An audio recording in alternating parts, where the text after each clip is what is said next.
नमस्ते एस्पिरेंट। आज हम यहाँ पर बात कर रहे हैं यूटेट एग्जाम के लास्ट 30 डेज सक्सेस स्ट्रेटेजी के बारे में। लेकिन उससे पहले मैं आपको पिछली बार के थोड़ा सा रिजल्ट के एक्चुअल डाटा से आपको रूबरू करवा दूं।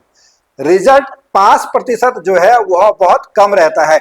2024 में अगर हम देखेंगे तो यूटेट 1 में केवल 21.82% जो अभ्यर्थी हैं वही पास आपके हुए थे, और जो यूटेट 2 है वहां पर 27.82% स्टूडेंट जो है वो पास हुए थे। पिछली बार की अगर हम बात करेंगे तो 12,858 में से 8,209 अभ्यर्थी यूटेट 1 में हुए थे, जिसमें जो है केवल 1791 जो परीक्षार्थी हैं वही आपके पास हुए थे, यानी केवल 21.82 यानी 22%। बाकी जो हैं वो आपके पास नहीं हुए थे। और ऐसे ही आपका यूटेट 2 की बात करेंगे तो 40,520 में से 28,288 लोग शामिल हुए थे, और पास कितने हुए थे? केवल 7,914 यानी 27.82%। तो रिजल्ट जो है वह इतना कम क्यों है, जबकि यहां पर जो आपका कंपटीशन है वो आपका खुद के साथ है। अब खुद के साथ ऐसा मैं क्यों कह रहा हूं, पहले आपको ये समझना होगा, ये माइंडसेट आपको देखना होगा, क्योंकि यहां पर आपकी मेरिट नहीं बननी है, यहां पर आपका कंपटीशन आपका खुद के साथ है। अगर हम एक जर्नल कैंडिडेट की बात करें तो जर्नल कैंडिडेट को 150 में से केवल 60% मार्क्स लेके आने। अगर आप 150 वाले पेपर में 90 नंबर ले आते हैं, 91 नंबर ले आते हैं, तो आप पास हो जाएंगे। बाकी कोई कितना ही लेके आए, वो चाहे 95 लेके आए, 100 लेके आए, लेकिन अगर आप 90 ले आते हैं तो आप जो है यूटेट में पास हो जाएंगे। सिमिलरली अगर हम बात करते हैं अनुसूचित जाति, अनुसूचित जनजाति, उनके लिए 40% मार्क्स हैं, और अन्य पिछड़ा वर्ग, निःशक्त अभ्यर्थियों के लिए, स्वतंत्रता संग्राम सेनानियों के लिए, इनके लिए जो है 50% मार्क्स आपके यहाँ पर है। जैसे अगर हम बात करेंगे, ये आपका 90 नंबर हो गए। उसके बाद अगर हम इनकी बात करेंगे, जो SC ST हैं इनके लिए 60 मार्क्स हैं, जो OBC हैं इनके लिए आपके 75 नंबर लेके आने। तो पहले तो आपको यह समझना जरूरी है। फिर यहाँ पर एक फायदे वाली बात क्या है कि यहाँ पर जो है वो नेगेटिव मार्किंग नहीं है।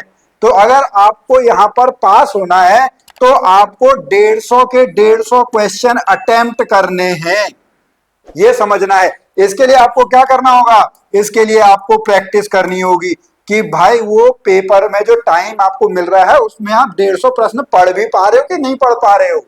आपको वहां पर भरना है, क्योंकि आपको नेगेटिव मार्किंग नहीं है, और उसके बाद आपके नंबर जो हैं वो आपके फिक्स हैं। आप इतने ले आओ, कोई प्रॉब्लम नहीं है। अन्य एग्जाम में क्या होता है, आपको टॉप में रहना पड़ता है, आपको मेरिट में रहना पड़ता है, लेकिन यहाँ पे ऐसा कुछ भी नहीं है। तो आपको अपना जो कंपटीशन है वो खुद को आपको मानना है। ओके, अब और इसमें एक मैं आपको मोटिवेशन के लिए बताऊं कि आपको बस ना अगले 30 से 35 दिन पढ़ाई कर लेनी है, क्योंकि इसका जो रिजल्ट है वो लाइफ टाइम वैलिड है।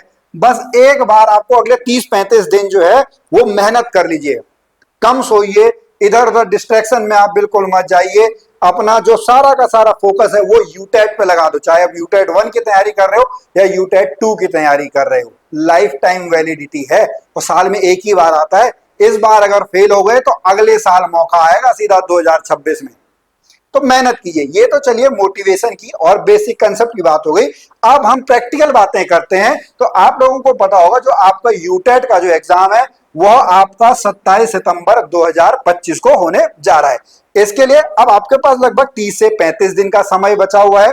तो अब आपको क्या करना है, आपको अभी तक अपना जो, मैं मानता हूं कि आपने सिलेबस पूरा कर लिया होगा। अगर सिलेबस पूरा नहीं किया है तो जो ये आपके, अगर हम यहां पर बात करते हैं किसकी, हम बात करते हैं आपका अगस्त के महीने की। आप 31 अगस्त तक अपना जो सिलेबस है उस सिलेबस को आप कंप्लीट कर लो। ओके, और वहां से प्रीवियस ईयर पेपर एनालिसिस के साथ आप इंपॉर्टेंट टॉपिक्स भी जो है वो आप वहां पे पढ़ लो। पूरा का पूरा आपका जो सिलेबस है वह 31 अगस्त 2025 तक कंप्लीट हो जाना चाहिए। ठीक है, पहला पॉइंट आपका ये है। उसके बाद आपको क्या करना है, उसके बाद आपको बस रिवीजन रिवीजन और रिवीजन करना है। जो भी आपने अभी तक पिछले 2-3 महीनों से या पिछले 7-8 महीनों से आपने पढ़ा हुआ है, अब आपको उसको रिवाइज करने की जरूरत है। आपको प्रकांड विद्वान नहीं बनना है, आपको इन सब्जेक्ट में PhD नहीं करनी है। आपका एकमात्र उद्देश्य है कि आपका यूटेट का जो एग्जाम है वो क्लियर हो जाना चाहिए। उसके लिए आपको रिवीजन करना है, रिवाइज करना है, ताकि वो कंसेप्ट, वो सारी चीजें, वो फैक्ट आपको याद हो जाएं। और हमारी जो पहले की वीडियोस है उसमें आप देख सकते हैं कौन कौन से जो इंपॉर्टेंट टॉपिक्स हैं वो कौन कौन से हिंदी में हमने स्पेशली आपका बनाया हुआ है, उसको आप देख लीजिएगा। फिर आपको क्या करना है, आपको जो प्रीवियस ईयर पेपर है, अब बहुत सारे लोग कहते हैं मेरे से सर थ्योरी भी नहीं हुई है, तो मैं आपको बता दूं पेपर पैटर्न लगभग एक जैसा रहता है। आप प्रीवियस ईयर क्वेश्चन पेपर को आप देखो, उसको आप एनालाइज करो, वहां से टॉपिक उठाओ और रट डालो।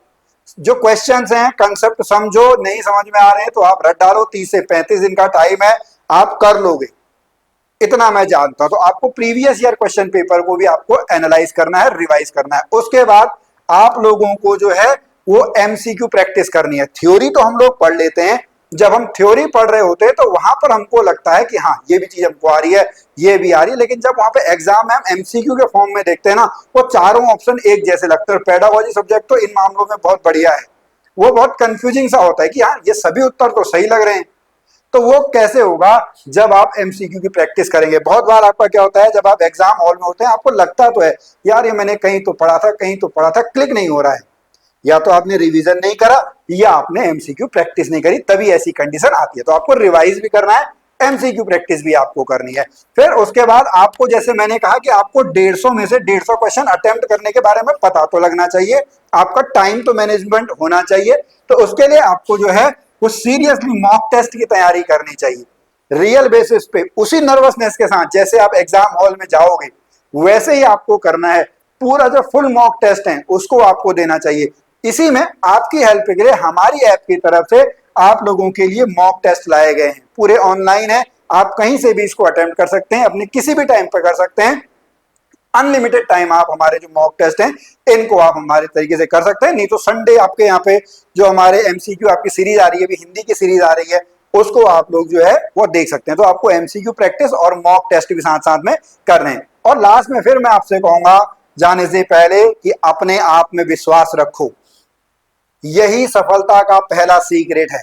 आप कर लोगे, बस मैक्सिमम जनरल कैंडिडेट के लिए 90, 60 और 75 इतने ही तो नंबर लाने, 60% नंबर लाने मैक्सिमम जनरल कैंडिडेट को, फिर 40% और 50% नंबर लाने।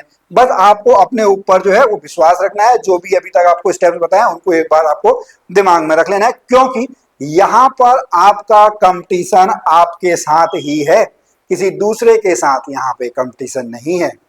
तो चलिए आज की इस वीडियो में अभी इतना ही। आप पढ़ते रहें, मेहनत करते रहें। अगर आपका कोई और डाउट हो तो आप निश्चित तौर पर हमसे संपर्क कर सकते हैं।